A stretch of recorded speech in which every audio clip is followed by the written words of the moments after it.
a esta pequeña presentación he llamado Epistemes de la Diversidad, entendiendo que la epistemología tiene que ver con el desarrollo de las categorías del pensamiento, pero también tiene que ver, ¿no es cierto?, con las metodologías, con las aproximaciones de cómo tratar esos conceptos que son tan abstractos y que se desarrollan en las epistemes diversas. ¿Por qué llamé epistemes de la diversidad? A partir del reconocimiento de que nuestro país es un país pluricultural, plurinacional. En ese sentido, a cada nacionalidad, a cada cultura, le corresponde una episteme diversa y va o no va a haber coincidencias en cuanto al pensamiento matemático. Entonces, quiero que tengan ustedes en su mente, ¿no es cierto?, la idea principal es que la diversidad también nos va a plantear diversos pensamientos matemáticos, diversas formas de encarar estas nociones abstractas de las cuales se encarga la matemática o la pedagogía de la matemática, y en el caso de nuestro país, también la pedagogía de la educación intercultural bilingüe. Bueno, entonces, algunos de los fundamentos para pensar en la diversidad tienen que ver más bien con las tareas de antropólogos y lingüistas. Entonces, hace muchísimos años había dos lingüistas, digamos, ¿no? En verdad, Sapir era lingüista, antropólogo, y Worf era un ingeniero, ¿no? Y ambos desarrollaron las hipótesis de la llamada relatividad lingüística. Quería decir esto, que a cada lengua corresponde una manera específica de pensar el universo, de pensar la naturaleza, de pensar el mundo, y por lo tanto de desarrollar categorías abstractas que permitían a los sujetos o a los usuarios de tal cultura desenvolverse en el mundo. Entonces, uno de los aportes que ha ocurrido desde el siglo pasado, ¿no?, es que de más en más existen descripciones lingüísticas sobre varias lenguas indígenas americanas y sobre varias lenguas criollas americanas. Lenguas criollas se entiende, lenguas que son el producto de la convergencia estructural de lenguas europeas y lenguas indígenas, ¿no?, o lenguas africanas y lenguas europeas, etcétera.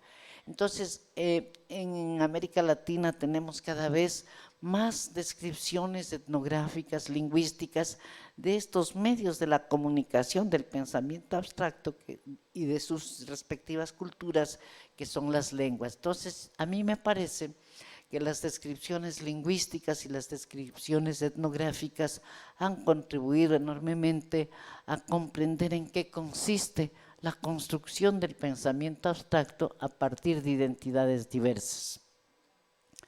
Bueno, entonces muchas de estas descripciones han sido propiciadas por los propios movimientos indígenas latinoamericanos.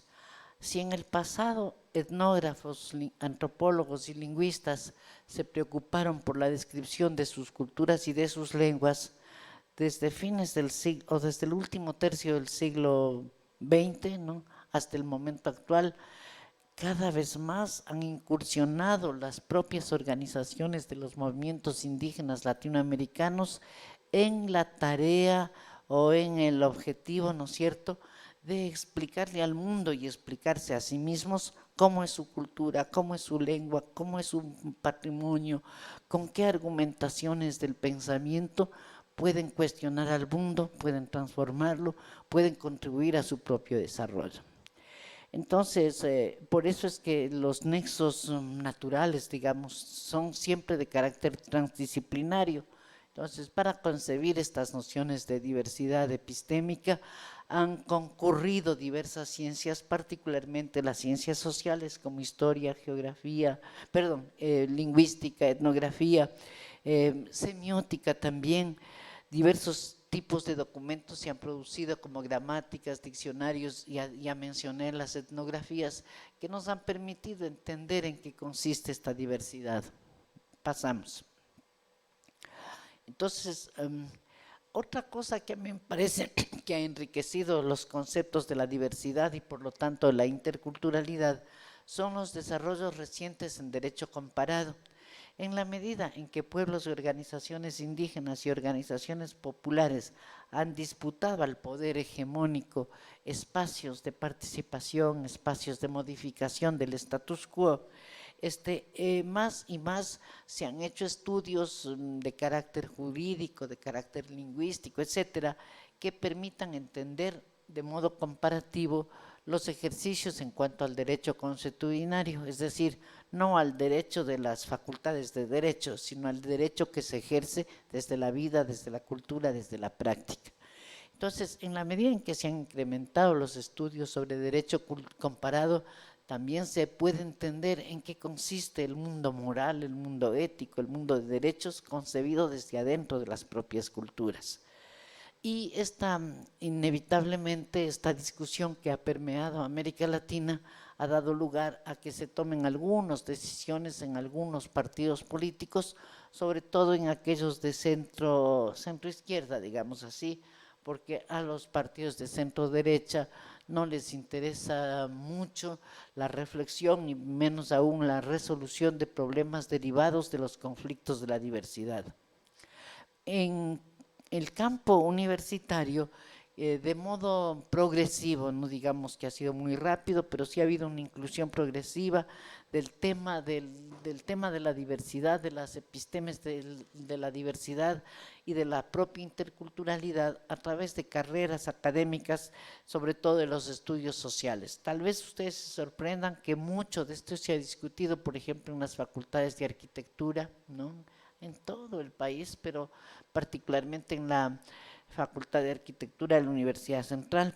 Sin duda, esta discusión también ha ocurrido en las carreras de pedagogía, las diversas universidades del país y también en las instituciones estatales vinculadas a procesos de gestión para el desarrollo, procesos de movilización social, procesos que han buscado insertar, ¿no es cierto?, en la dinámica económica, en la dinámica política, en la dinámica social a las organizaciones sociales, sobre todo indígenas.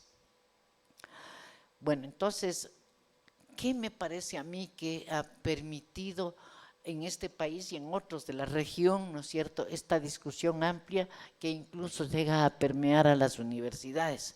Debo decir con respeto, ¿no es cierto?, pero que las universidades han estado más o menos de espaldas a esta reflexión. Entonces, la reflexión que acabo de estar, o que trato de resumir, surge desde los movimientos políticos, desde los movimientos sociales, y las universidades van agarrando el paso, digamos, de esta discusión que emerge de la sociedad. Pero como sea, entonces, ¿qué es lo que ocurre, ¿no?, en América Latina y en nuestro país? Existe pues el reconocimiento legal de la diversidad. Por ejemplo, nuestra constitución, la última constitución, la que todavía nos rige, nos habla de la dimensión de la interculturalidad al reconocer la existencia jurídica de pueblos y nacionalidades en condiciones de ejercer derechos colectivos y derechos individuales. Entonces, pero no es el único país en el cual ocurre transformaciones de orden normativo. En realidad, la mayoría de países de América Latina han reconocido la diversidad y la interculturalidad como elementos que han normado o que siguen normando, ¿no es cierto?, el ejercicio de algunos derechos. Entonces, creo que por eso, por lo menos en el Ecuador, nosotros tenemos, pero no solo es en el Ecuador, pero como todos estamos acá en el país, ¿no es cierto?, en el Ecuador sabemos que existe educación intercultural bilingüe, que existe educación intercultural para todos, normada, por ejemplo, por la Ley Orgánica de Educación Intercultural, existe salud intercultural y existen algunas otras expresiones políticas e institucionales que admiten de un modo o de otro la existencia política, la existencia de sujetos políticos diversos en condiciones y en el derecho de ejercer derechos, aunque parezca redundante la expresión que acabo de usar. A ver, quizá una de las cosas que también ha contribuido a este debate es el surgimiento de procesos y de grupos, ¿no es cierto?, de luchadores ambientalistas, que han visto la depredación de los recursos naturales y han visto que en buena medida los custodios de los propios productos, de los propios recursos naturales son los pueblos originarios. Y entonces muchos ambientalistas se han sumado a favor de la lucha de los pueblos indígenas por las demandas de los derechos de interculturalidad. Pasamos. Bueno, entonces, por eso es que en la Constitución del 2008 y del 2011 de Perú y de Bolivia respectivamente, se reconocen los derechos interculturales. En el caso del Ecuador, todos sabemos, se reconoce la existencia política de pueblos y nacionalidades, si se mencionan, no hay para qué mencionar, ustedes lo saben, pero lo interesante es que son las dos únicas constituciones de América Latina que van a reconocer de modo expreso los derechos colectivos como derechos que atañen a pueblos y nacionalidades indígenas y a pueblos que son diversos, ¿no? A pesar de que, como ya vamos a ver enseguida, hay muchísimos otros países latinoamericanos que obviamente cuyas sociedades, ¿no es cierto?, albergan la diversidad histórica, social, étnica, etcétera, lingüística también. Sin embargo, creo que estos dos países, Ecuador y Bolivia, reconocen de modo mucho más explícito los derechos colectivos, centrados en los derechos de interculturalidad de los pueblos indígenas y nacionalidades. Bueno, entonces, lo que sí ocurre es que en América Latina existe en general un reconocimiento de la diversidad cultural en un escenario de derechos. A mí me parece que el gran salto cualitativo en la teoría de los derechos o en los fundamentos de las luchas por los derechos humanos, por el ejercicio de los derechos culturales, es ubicar precisamente o situar, digamos, el reconocimiento de la diversidad histórica y de la diversidad cultural en un marco de derechos. Ese es el gran salto y deberíamos todos, los ecuatorianos por lo menos, estar orgullosos de haber contribuido a ese salto conceptual, porque es precisamente en el Ecuador donde se debate seriamente y durante muchísimo tiempo, ¿no es cierto?, el por qué las conductas culturales, las prácticas culturales, las diversidades oprimidas del país tienen derecho a ejercer derechos, aunque parezca redundante en la forma en que yo lo formulo. Entonces, la discusión sobre derechos se ha dado en las sociedades atravesadas por distintas circunstancias. México ya sabemos por qué, porque si no hubiese sido por la revolución del siglo pasado, pues no sé, los derechos indígenas estarían en otro caso. Panamá, Guatemala, Colombia, Ecuador, Perú, Bolivia, Argentina, Chile, Brasil han discutido y han incorporado en sus constituciones elementos que permiten el ejercicio de derechos colectivos, de derechos de la naturaleza, de derechos a la diversidad. Derechos a la diversidad quiere decir tener derecho a cogniciones distintas, a epistemes distintas, a prácticas sociales, culturales, espirituales distintas, etcétera. Y entonces me parece que casi todos los países castellano hablantes y el único país luso hablante que es Brasil, tienen en sus documentos normativos el reconocimiento de esta diversidad. Ahora, también hay países castellano hablantes donde áreas bilingües donde se habla el inglés, por ejemplo en el caso de la costa atlántica de Nicaragua, hay un amplio debate, ¿no?, por el derecho a la diversidad, y en este caso, en el caso de Nicaragua, este debate es protagonizado tanto por los pueblos indígenas como por los afrodescendientes. Pasamos. Entonces, el debate en las áreas, gracias. El debate en las áreas latinoamericanas, particularmente digamos en la zona de Centroamérica y el Caribe, ¿no es cierto?, que tenemos poblaciones de origen africano, ¿no?, se han desarrollado desde el punto de vista lingüístico lo que se llaman las lenguas criollas, y estas lenguas criollas son una especie de mezcla entre las lenguas indígenas originarias, las lenguas africanas que vinieron con la esclavitud de los negros y las lenguas europeas. Y entonces uno de los debates centroamericanos, por ejemplo, es el derecho a la educación intercultural bilingüe en las propias lenguas criollas. No sé si me dejo entender.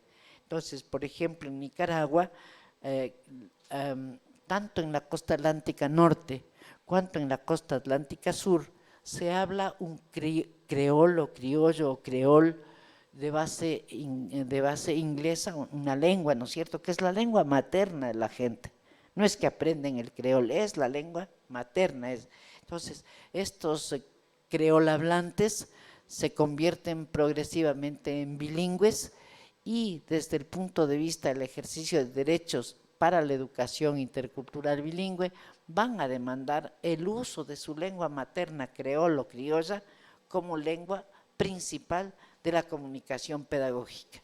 Y en ese marco van a exigir, por ejemplo, el aprendizaje del castellano y o del inglés, según sea la región, para poder ejercer sus propios derechos culturales.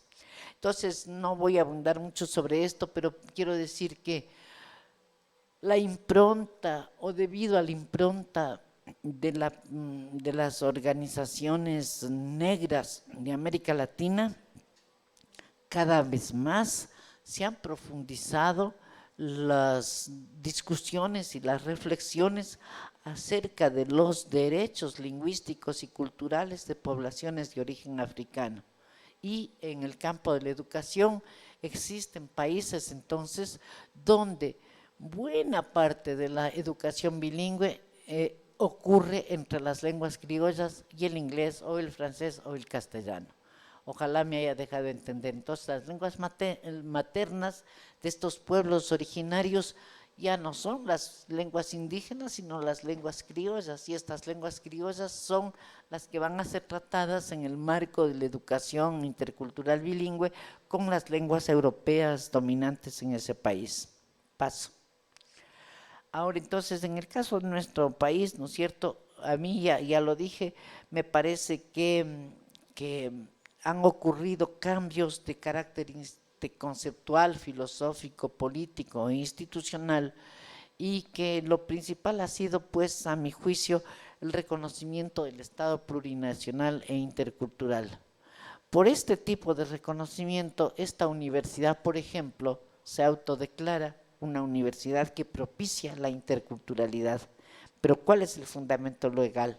El fundamento legal para este tipo de conceptos, el fundamento conceptual, el fundamento filosófico, parte de las propuestas que hicieron en el último tercio del siglo pasado los movimientos sociales, los movimientos indígenas. Y entonces eso nos ha dado paso a distintas transformaciones de carácter institucional. Para seguir con el ejemplo, yo he revisado he revisado todas las propuestas universitarias del Ecuador y no hay propuesta universitaria que no asuma la interculturalidad. ¿Por qué? Porque la propia Constitución nos habla del reconocimiento de pueblos sin nacionalidades, de modo que de un modo o de otro las universidades nacionales dan cuenta de esa decisión política. Esa decisión política ha transformado también las propuestas universitarias.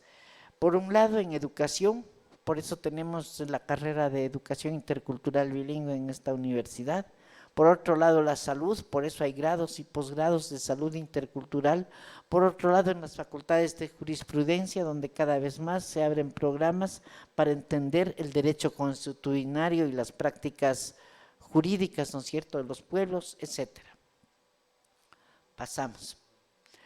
Entonces, quiero decir que entre los fundamentos, ¿no?, los fundamentos que, ¿cómo diría?, que convergen para esta transformación conceptual y esta transformación de las propuestas universitarias, tienen que ver, pues, con cambios que requieren sustentarse en bases de una filosofía que si no es de los mestizos, sin embargo, ha servido para sustentar cambios trascendentales en las propuestas de los servicios públicos.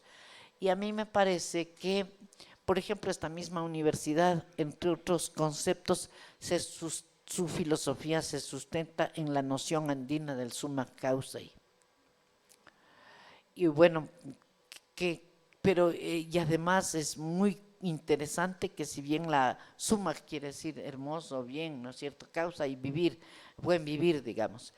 Entonces lo interesante es que si bien el concepto andino, suma, causa, es dicho y expresado en quichua, las otras lenguas indígenas de aquí del Ecuador también han hecho una traducción o una apropiación equivalente al concepto del summa causa, porque lo que importa a nivel filosófico y a nivel político es asumir la condición de que la sociedad nacional tiene que salir de su postración económica, de su carácter colonial, de su economía de subsistencia, etcétera, para garantizar, ¿no es cierto?, salud, educación, vialidad,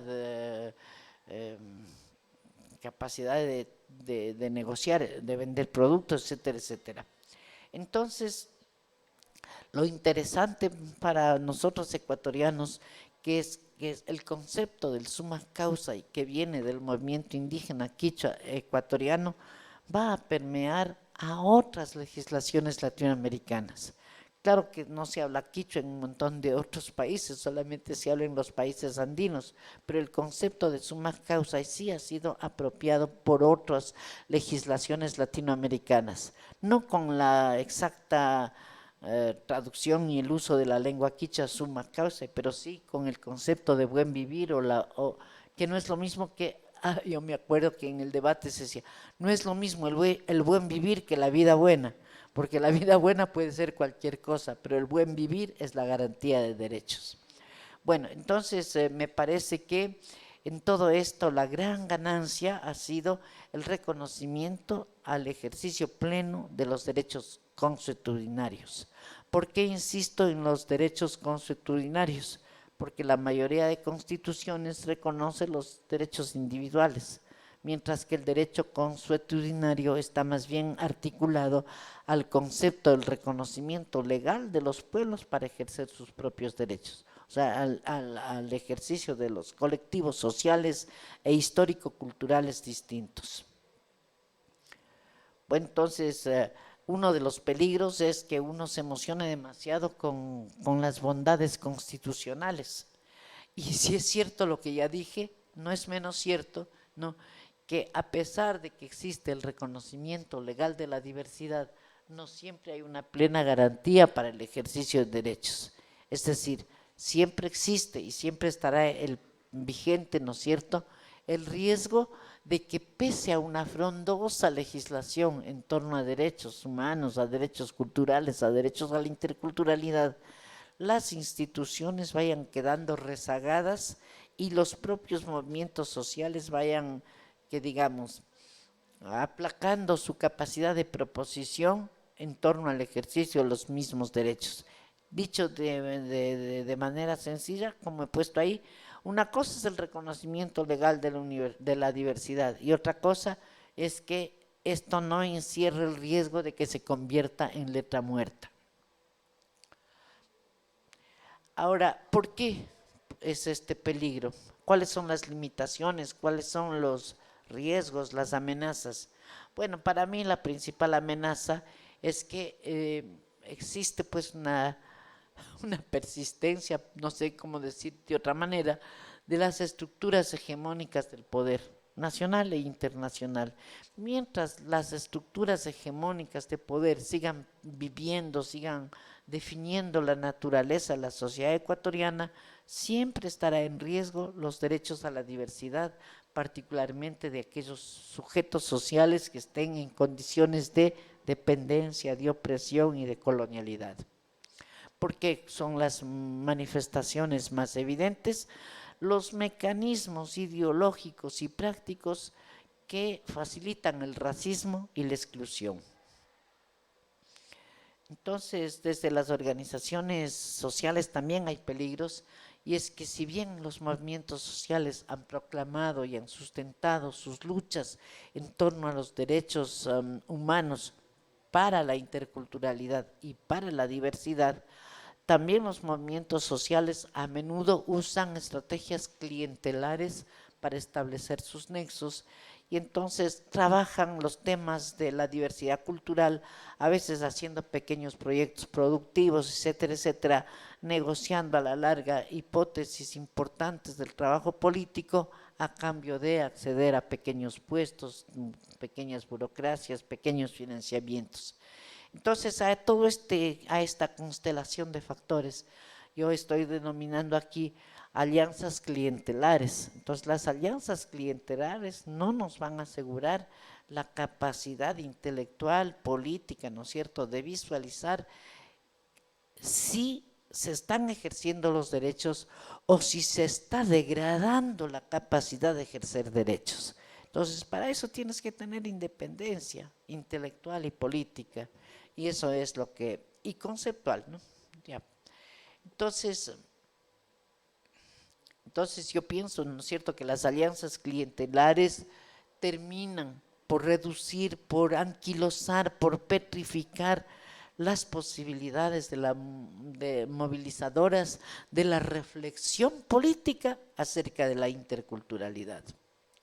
Bueno, desde la academia y desde las universidades, a mí me parece que no se ha examinado suficientemente lo que significa el asumir la diversidad, porque precisamente las mismas universidades no ofrecen espacios académicos a no ser por estas raras excepciones que ha provocado Marcos, pero en general las carreras en las universidades, no hablo solo de esta, ¿no?, en las universidades no abren los espacios para reflexionar en qué consisten estas epistemologías diversas.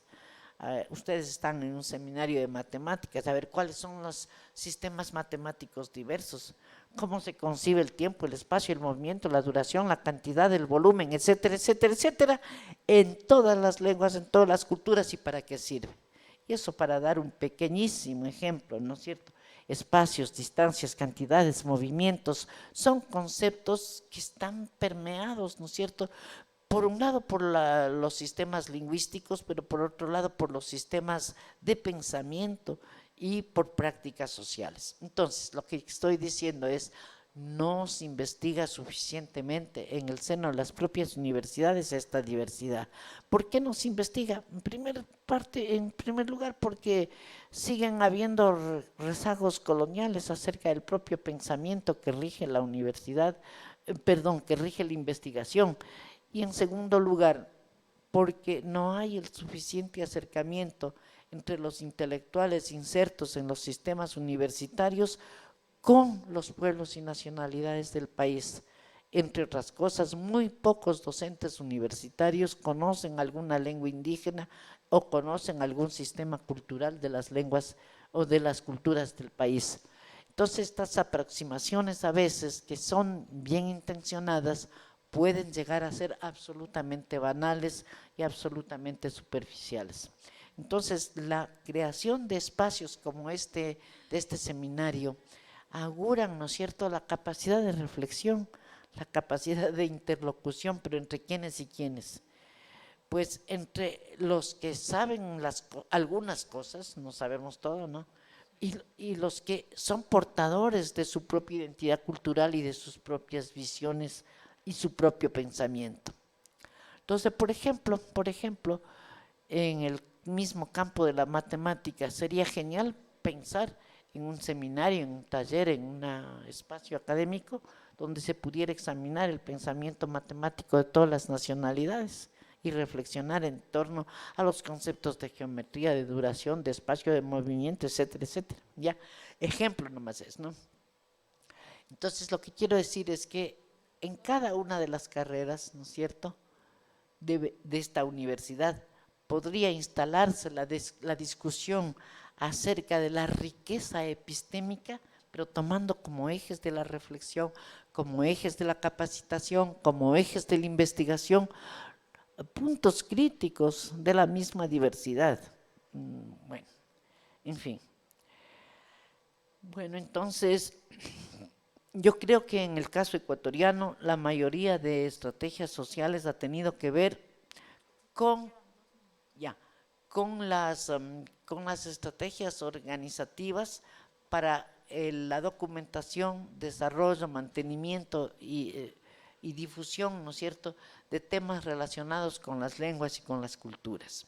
Y creo que hemos asistido a, digamos, procesos mediante los cuales se han ampliado las funciones sociales de las lenguas y culturas universitarias, perdón, originarias, por ejemplo, al ocupar espacios en las universidades. Bueno, hay algunas demandas, ¿no es cierto? Si bien es cierto que hay unas demandas relacionadas con las lenguas y la comunicación, creo que nos falta muchísimo por desarrollar, particularmente en la educación intercultural bilingüe, todo el lenguaje académico. ¿Por qué? Porque se supone que los profesores del sistema de EIB tienen que hacer uso de un lenguaje académico y de un lenguaje pedagógico, y ese lenguaje pedagógico obviamente no es en castellano, sino en la lengua que corresponda. Y la otra cosa que me parece que merece una más sustentada reflexión es cómo imaginar distintos métodos de aprendizaje, no solo para las lenguas, sino para las ciencias, para la matemática, para la historia, recurriendo entonces a argumentos conceptuales que proceden de las propias culturas y a los argumentos conceptuales que proceden de la academia, porque solo ahí, haciendo la comparación y el análisis comparativo, respectivo, y usando los aportes de una y otra dimensiones, creo que podríamos producir un pensamiento consecuente con el reconocimiento de la interculturalidad y de la diversidad. Para concluir, yo pienso que a veces, digamos que, ya no voy a usar esto, para concluir, porque ya me dijo que tengo 2 minutos, entonces para concluir yo pienso que en resumidas cuentas, pienso que la universidad, esta y otras, ¿no?, tienen que sustentar cada vez más la investigación. Si no hay investigación es imposible que nuestras propuestas curriculares reflejen estos enfoques epistémicos de la misma diversidad. Es imposible. Y entonces, si seguimos siendo ignorantes sobre nuestra propia diversidad cultural, muy poco podremos profundizar o facilitar las pedagogías de cualquiera de las disciplinas o las didácticas de cualquiera de las disciplinas que no sean más de lo mismo. Entonces, para que no sean más de lo mismo, tenemos que abordar la interdisciplinariedad y la interculturalidad como una de las propuestas fundamentales para una universidad que quiere asumirse como una universidad intercultural, como es el caso de la UNAE.